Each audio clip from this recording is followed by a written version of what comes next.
Well, hello, my friends, all of you out there, my loved ones, our loved ones, all of us that are out paying attention to this. I wasn't going to continue doing this, but I had a message down in the bottom, a message in the comment section of one of my videos that said, I hope you keep on doing these because I really enjoy them. My name is Steve, and I've gone on a spiritual journey. You can see my other videos here that'll tell you a whole bunch of stuff. I'm going to have to watch them. It's been a while since I did one of these. But since I did that video, I've kind of gone on more of a spiritual journey. And I thought I'd just maybe bring it up to tell you guys. First of all, if I was an addict. I went to rehab and I learned a lot of wonderful stuff. Brene Brown. Highly recommend you take her in. She's fantastic. Talking about shame issues and stuff. That was the beginning of it. Well, sort of. Before that, I was kind of a pastor for a while. I learned some things about the Bible that didn't go with the what I was believing at the time, such as burning hell and all of that kind of stuff like that. And since then, I've come up with more understanding of things in Scripture that appear to have been removed. And all of that, and a lot. This has been out there for a long time, but that's besides the point. What I was heading towards doing, I was going to a spiritual place, in here where I live in Edmonton, and I was taking Science of Mind, teaching through them. I love it. I still enjoy it. I read the book from Ernest Holmes. I still read it. It's great.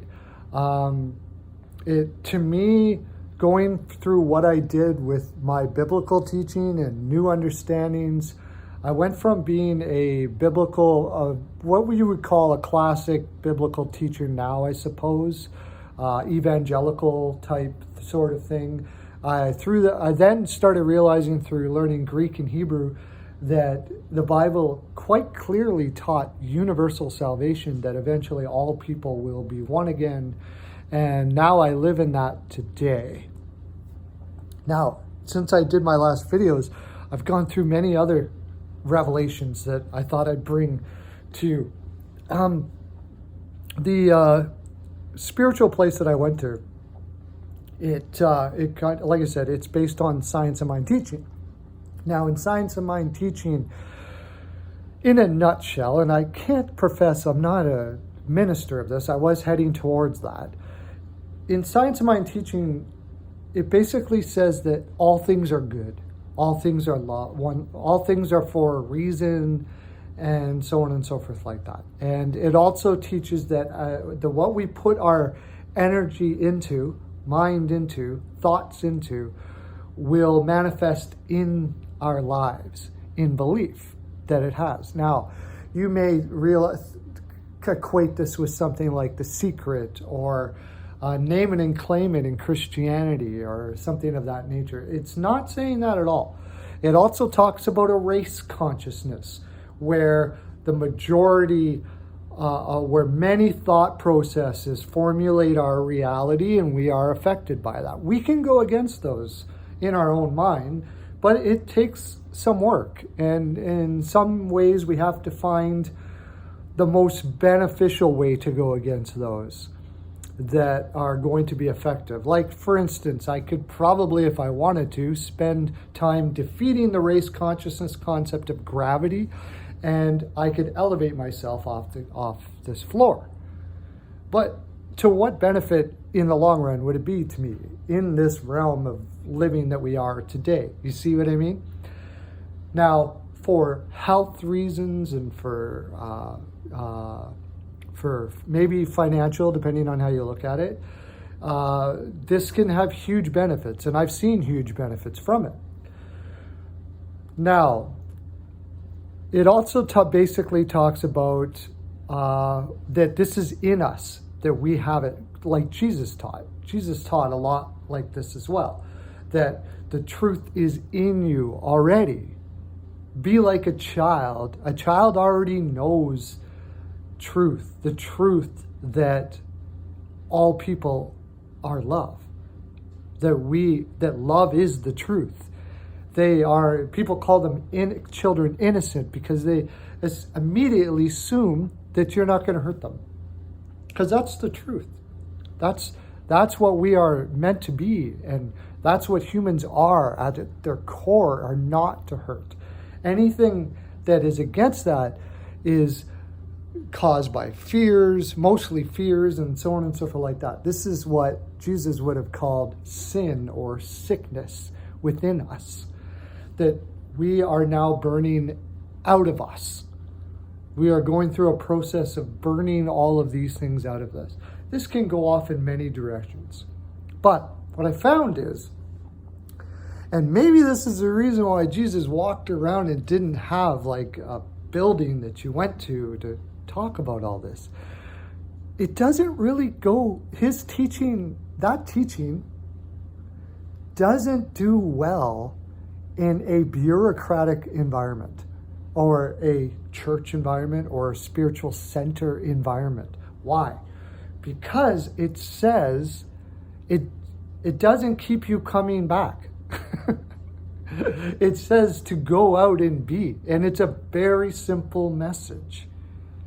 It's a very simple message of, here's a good example, through the Bible. And if you have any other religious connections, you can maybe tell me in the comment section, because mine is mostly lean towards the Bible.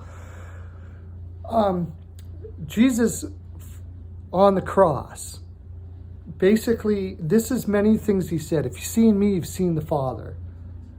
I and the Father are one. I am just like the Father. Or I think Father might have been put in there. The whole male thing has been integrated into Scripture. Simply source, if you wish, spirit, creator, if you will. I am that. Now, is he saying that he is the creator? Maybe, maybe not. But he is just like, he said, if you've seen me, you've seen the Father. These seem to be sayings that hold true through Scripture. Even the most ardent set of people saying that the Bible has been turned and switched and so on and so forth like that will admit that these seem like actual words from Jesus. They don't seem manipulated. Now, here he says, I am the Father. Me and the Father are one. If you've seen me, you've seen the Father. And I'm going to go on a cross, and the people with the sickness of hate and violence and fear of losing this control mechanism of government, religion, so on and so forth like that, are trying to get rid of me, kill me. And my way of burning this out of them is to say, forgive them, Lord, they know not what they do.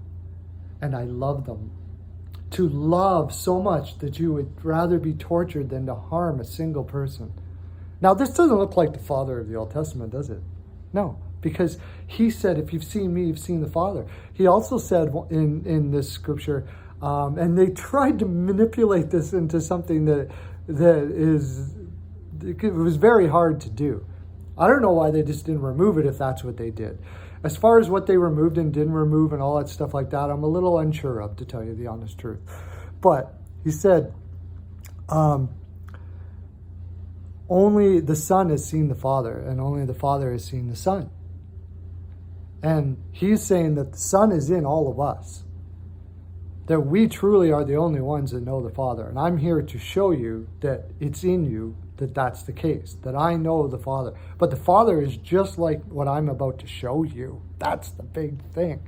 So this would mean that the Old Testament concept that the Father, that God or whatever was killing people and slaughtering people and all of those things like that, doesn't seem like it. Jesus doesn't look like that at all. So now, I might have said this in my old videos, I'm not sure, but I wanted to go back into that, and then I'm going to come forward with this. Now, here's the next issue with having a spiritual community with a leader and one of the places I went to, they had a board. It takes structure. It seems to always have to be that there has to be a parameter around the spiritual teaching for people to follow, to be part of, no matter how they try. And I do believe that in the place I went to, they tried for that not to be the case. But it was like next to impossible to do. It may be impossible. Because now, if I were to go up in front of people and say, what it appears Jesus said, I am here to tell you that the truth is in you. That the source, spirit, is love. And is, in the biblical references, best shown with Jesus on the cross emulating spirit towards all people.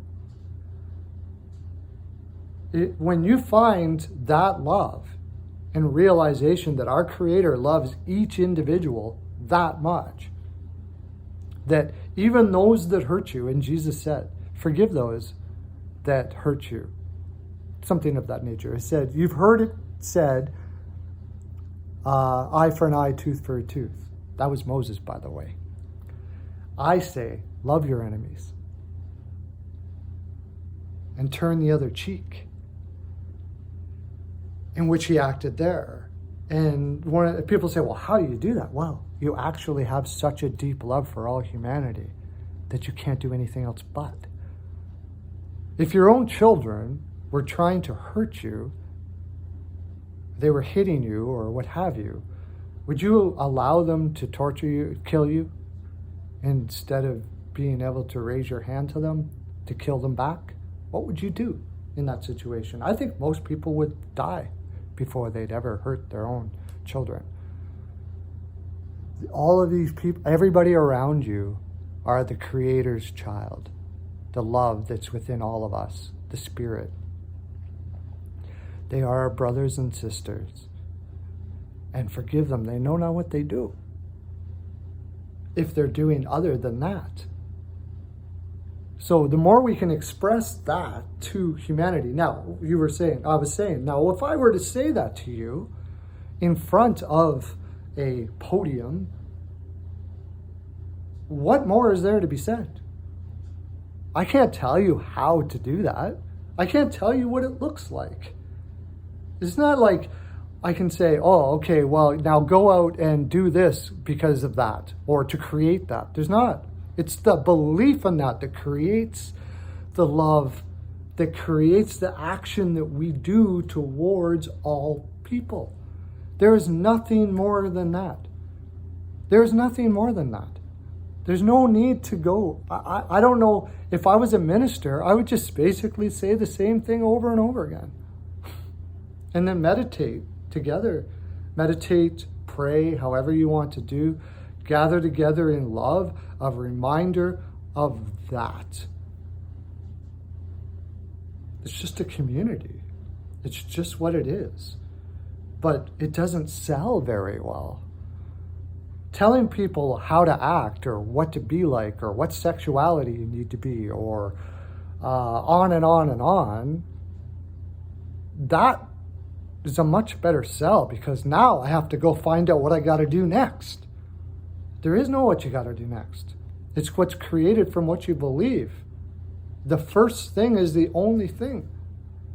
Now, you may be able to you may not identify with the Christ concept of what I'm saying. I would look at maybe possibly, even if it's a myth, even if this concept is a myth, it's still a created myth by humanity. It's a beautiful myth. Our Creator loves us so much that he would rather be tortured by those he already healed yet. See, he healed people. He was healing people, feeding people, loving people, everything. And those that rejected even that and tried to kill him, he loved them so much he couldn't touch them. Knowing that love was going to spread into every single one's heart, and we will be one again. And I'll get into that maybe some other time. I believe we were all one before. The Genesis story is a story. I don't believe it's an actual factual story. I don't think it was ever meant to be. I think it was a story based on a concept that we were one before. We stopped believing in the oneness of each other, stopped loving, and for whatever reason, because of our belief. If you look at Genesis, it talks about how they believed God was something that he wasn't.